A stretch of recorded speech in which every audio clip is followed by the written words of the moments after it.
സല്ലല്ലാഹു അലാ മുഹമ്മദ് സല്ലല്ലാഹു അലൈഹി വസല്ലം.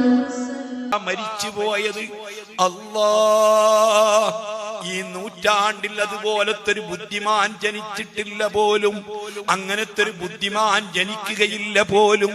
അല്ലാഹ് കൈകൾക്ക് സ്വാധീനമുണ്ടായിരുന്നില്ല, കാലുകൾക്ക് സ്വാധീനമുണ്ടായിരുന്നില്ല, മുഴുവൻ അവയവങ്ങൾക്കും പകരമായി പടച്ച റബ്ബ് ബുദ്ധി കൊടുത്ത മനുഷ്യനാ.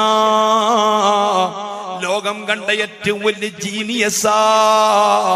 ആ മനുഷ്യൻ ലോകത്തോട് പറഞ്ഞിട്ടുണ്ട്, 100 കൊല്ലം കഴിഞ്ഞാൽ ഈ ഭൂമി ഇതുപോലെ ഉണ്ടാവുകയില്ല, ഈ പ്രപഞ്ചം ഇതുപോലെ ഉണ്ടാവുകയില്ല, ആകാശം ഇതുപോലെ ഉണ്ടാവുകയില്ല, ഈ സൂര്യൻ ഈ രൂപത്തിൽ ഉണ്ടാവുകയില്ല, ഈ ദുനിയാവാകെ മറിക്കപ്പെട്ട് മറ്റൊരു ലോകമായി തീരുമെന്ന് സ്റ്റീഫൻ ഡബ്ല്യു ഹോക്കിൻസ് പ്രഖ്യാപിച്ചത് ഏതാനും വർഷങ്ങൾക്ക് മുമ്പാ.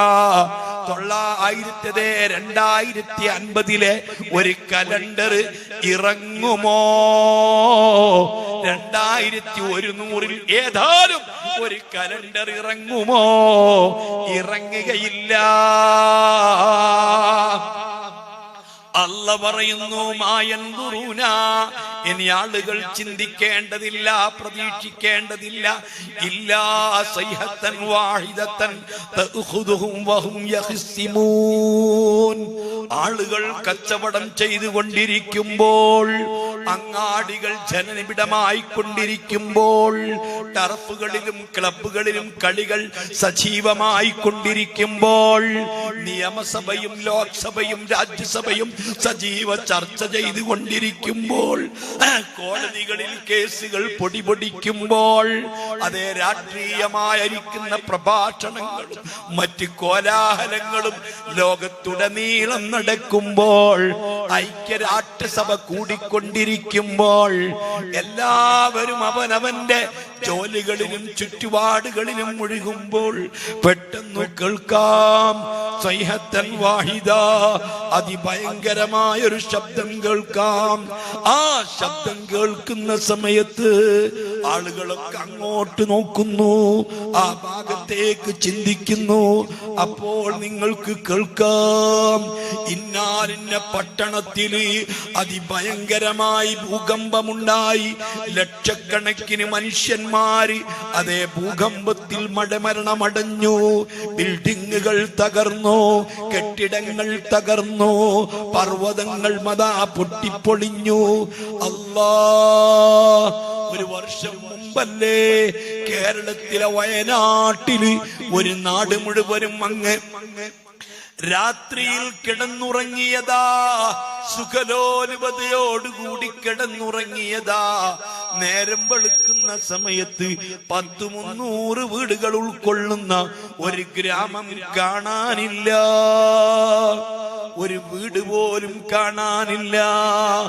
അന്ന് മുതൽ ഇന്ന് വരെ അവിടുത്തെ തെരച്ചിലുകളും പരിശോധനകളും നോക്കിയിട്ട് ഈ 300ഓളം വീടുകൾക്ക് എത്ര ചെങ്കല്ലുകൾ ഉണ്ടാകുമെന്ന് നിങ്ങളൊന്ന് കണക്ക് കൂട്ടി നോക്ക്.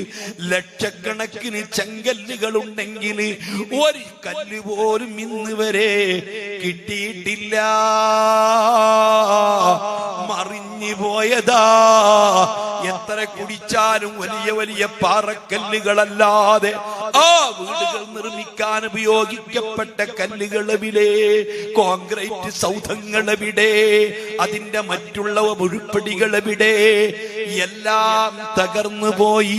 ഇതുപോലത്തെ സംഭവങ്ങൾ കേൾക്കുകയാ. അതിന്റെ അലയൊലികളും അവിടുത്തെ മറ്റ് ദുരിതാശ്വാസ പ്രവർത്തനങ്ങളും അവിടെ മറ്റ് കെട്ടിടങ്ങളും എല്ലാം ഉണ്ടാക്കി അവസാന ഡെവലപ്മെന്റ് ചെയ്യുമ്പോൾ കേൾക്കാം, അങ്ങകലെ അതിഭയങ്കരമായി ഉരുൾപൊട്ടലുകൾ ഉണ്ടായി, അല്ലെങ്കിൽ പ്രളയമുണ്ടായി. ആ പ്രളയത്തിൽ ആയിരക്കണക്കിന് ആളുകൾ ഒലിച്ചുപോയി.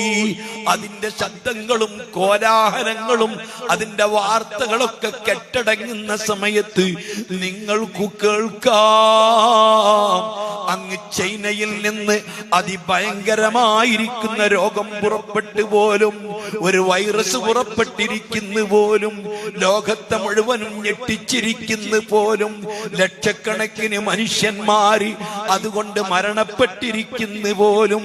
അതിനെതിരെയുള്ള പ്രതിവിധികളും അതിനെതിരെയുള്ള പ്രതിരോധങ്ങളുമൊക്കെ സജീവമായി നടന്ന് അതൊക്കെ ഒന്ന് ഡെവലപ്മെന്റ് ചെയ്യുമ്പോൾ നിങ്ങൾക്ക് കേൾക്കാം അതിഭയങ്കരമായി സമുദ്രത്തിൽ നിന്ന് അതാ തീരത്തിരമാലകൾ അടിച്ചു കയറിയിട്ട് സുനാമി അടിച്ചിട്ട് ലക്ഷക്കണക്കിന് മനുഷ്യന്മാരെ നക്കിയെടുത്തു പോലും, കാണാനില്ല പോലും.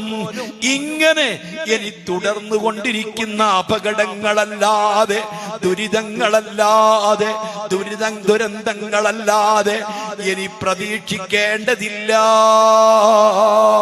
ഇതാണ് ഇനി സംഭവിക്കാൻ പോകുന്നത് എന്ന് ഹബീബ് വിശുദ്ധ ഖുർആനിൽ അല്ലാഹു പറയുന്നു. സുബ്ഹാനല്ലാഹ്. അതിനുള്ള ലക്ഷണങ്ങളൊക്കെ മുത്തുനബി വളരെ കൃത്യമായി നമുക്ക് എണ്ണി പറഞ്ഞു തന്നിട്ടുണ്ട്. ഇദത്തുഹിദൽ ഫയുദി വലാ വൽ അമാനത്തു മഗ്നമാ വസ്സകാത്തു മഗ്റമാ വതുഇല്ലിമ ലിഗൈരിദ്ദീൻ വസാദൽ ഖബീലത ഫാസിഖും വലഹറത്തിൽ ഖൈനാത് വകാന സഈമുൽ ഖൗമി അർദലഹും. അല്ലാഹ് പൊതുമുതൽ അവന്റെ സ്വന്തം സ്വത്ത് പോലെ കൈകാര്യം ചെയ്യാൻ അവൻ ഇഷ്ടപ്പെടുന്നവർക്ക് കൊടുക്കപ്പെടുന്നു, അവൻ ഇഷ്ടപ്പെടുന്നത് പോലെ ചെലവഴിക്കപ്പെടുന്നു, സ്വന്തം സ്വത്ത് പോലെ കൈകാര്യം ചെയ്യുന്നു. പൊതുമുതൽ ആ രൂപത്തിൽ അങ്ങ് കൈകാര്യം ചെയ്യപ്പെടാൻ തുടങ്ങിയാൽ സർക്കാരിന്റെ ഫണ്ടുകളും അതുപോലെ മറ്റു പൊതു ഫണ്ടുകളും അതൊക്കെ അവനവൻ ഇഷ്ടപ്പെടുന്നത് പോലെ കൈകാര്യം ചെയ്യാൻ തുടങ്ങിയാൽ വസ്സകാത്തു മഗ്റമാ. പടച്ച റബ്ബ് കൃത്യമായിട്ട് പറഞ്ഞ സക്കാത്ത് വളരെ തുച്ഛമായ സക്കാത്ത്, 2.5% സക്കാത്ത്. ലക്ഷക്കണക്കിന് ഉറുപ്പികയുണ്ടെങ്കിലും 2.5%മല്ലേ കൊടുക്കേണ്ടതുള്ളൂ. 10 ലക്ഷം ഉറുപ്പിക സ്റ്റോക്കുള്ളവൻ കൊടുക്കേണ്ടത് 25,000 ഉറുപ്പികയല്ലേ വേണ്ടതുള്ളൂ. ഇങ്ങനത്തെ സക്കാത്തൊക്കെ വലിയ ബാധ്യതകളായി, വലിയ പ്രയാസങ്ങളായി അത് മാറിക്കഴിഞ്ഞാൽ അതൊക്കെ വല്ലാത്ത ബാധ്യതകളാ, അതൊക്കെ വല്ലാത്ത കറാമയാ. ഈ രൂപത്തിൽ സക്കാത്തിനെ ആളുകൾ വെറുക്കുകയും കൊടുക്കാതിരിക്കുകയും ചെയ്യുന്ന കാലം വന്നാൽ ഹബീബായ തങ്ങൾ പറയുന്നു വസാദൽ ഖബീലത ഫാസിഖുഹും. ഓരോ കുടുംബത്തിലും നാട്ടിലുമൊക്കെ ഏറ്റവും വലിയ തമ്മാടികളും ദുർനടപ്പുകാരനും ഏറ്റവും വലിയ ഫോഡായ വ്യക്തികളും നേതാക്കന്മാരും അവിടുത്തെ കാര്യകർത്താക്കളുമായി തീർന്നാൽ അവരെടുത്ത നാടിന്റെ ഭരണമുള്ളത്, അവരെടുത്ത കുടുംബത്തിന്റെ ഭരണമുള്ളത്, അവരെടുത്ത കാര്യങ്ങളുടെ കിടപ്പുള്ളത്, ആ രൂപത്തിൽ നേതാക്കന്മാരായി ഏറ്റവും വലിയ ദുർനടപ്പുകാര് വന്നു കഴിഞ്ഞാൽ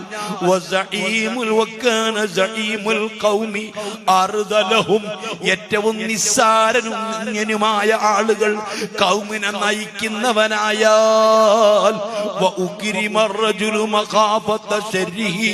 ഓരോരുത്തരെയും അവനവനെ പേടിച്ചുകൊണ്ട് ആദരിച്ചില്ലെങ്കിൽ അതേ വലിയ ആപത്തുകൾ സംഭവിക്കുമെന്ന് ഭയപ്പെട്ട് ഓരോരുത്തരെ പേടിച്ചിട്ട് ബഹുമാനിക്കുന്ന കാലം വന്നാൽ